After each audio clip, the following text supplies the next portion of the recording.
கோவை பெரியநாயக்கன் பாளையம் பகுதியில் உடல்நலம் பாதிக்கப்பட்டு ராதாகிருஷ்ணன் என்ற 92 வயது முதியவர் உயிரிழந்த 3 மணி நேரத்திற்குள் அவரது மனைவி சரோஜாவும் துக்கம் தாழாமல் உயிரிழந்துள்ளார். இதையடுத்து இருவரின் உடலையும் மின் மயானத்தில் சேர்த்து வைத்து உறவினர்கள் தகனம் செய்தனர்.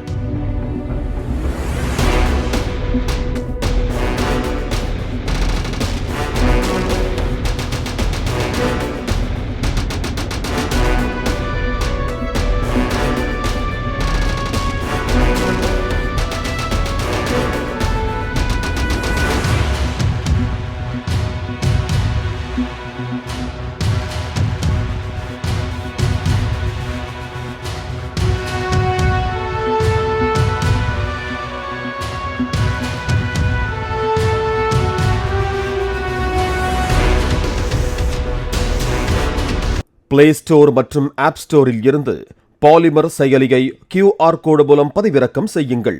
செய்திகளை உடனுக்குடன் பெறுங்கள்.